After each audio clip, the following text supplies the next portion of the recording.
Hi guys, Jacob Rees-Mogg relies on his posh accent in order to convince the poorly educated, as Donald Trump likes to call people, that the former president is actually good for Britain. The problem with the honourable gentleman from the 19th century is that he's talking out of his knickerbockers, as Trump has not been good for the US or the United Kingdom. Mogg mentions two things here, the economy and NATO spending, and claims that Agent Orange was responsible for both doing really well. But that isn't true. Letters from an Englishman is not the place to tell Americans how to vote in their presidential election, and nor would I presume to do so.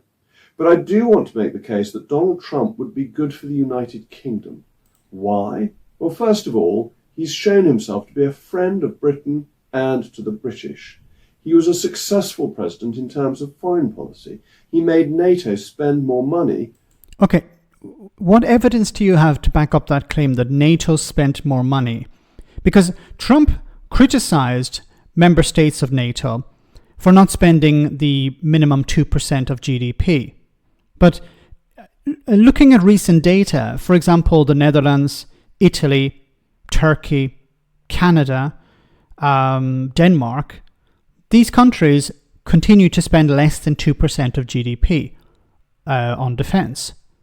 So they haven't listened to Donald Trump. Donald Trump has ranted and raved a bit about NATO spending, but they haven't increased their spending. Now, they may increase their spending in the future, but that's unrelated to what Donald Trump has been saying. It seems to be more about what's happening in the East, what's happening in Ukraine. So many nations are realizing, maybe in Europe, we need to spend more on defense because there's a threat from Russia. Making our world safer. And he gave a great boost to the US economy. No, he did not. So if we look at data from 2017, so Donald Trump won the election in 2016, so there's no point looking at data from 2016. From 2017 on, so in 2017, the US economy grew by 2.3%. 2018, 2.9%. In 2019, 2.3%. Of course, 2020, there was a massive drop because of the pandemic. There was a drop of 3.4%. And then there was a resurgence of 5.7% in 2021. Now, remember, Donald Trump lost the election in 2020, so he can't take credit for the results of 2021 because Joe Biden was president. But even so, if he were, well, the economy recovered because the economy reopened after the pandemic. And then in 2022, it was 2.5%, 2023, 2.9%, and then in 2024, so far, it's estimated to be about 3%. So the economy is actually doing better on average than when Donald Trump was in charge. So wrong once again, Jacob. Which has made the world richer. Donald Trump was a success last time. He's a friend of the United Kingdom. From a British point of view, I hope he wins.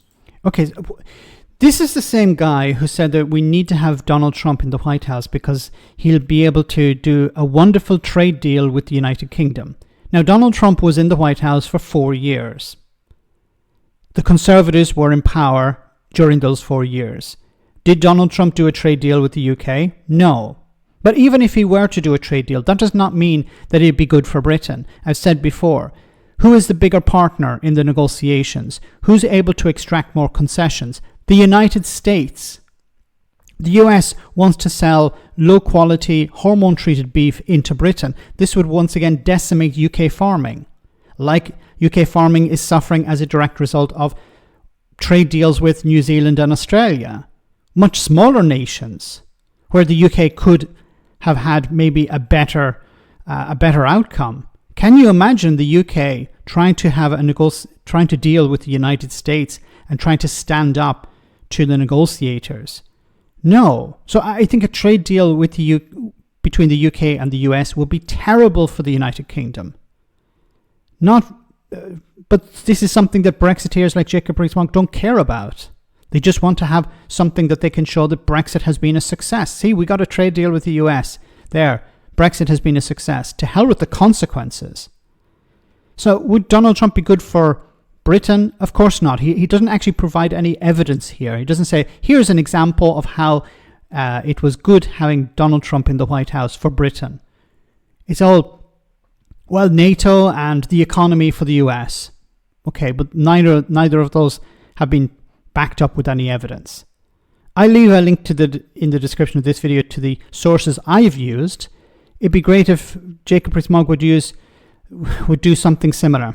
Let me know in the comment section, guys, what you think. As always, your comments are greatly appreciated. Thanks a lot.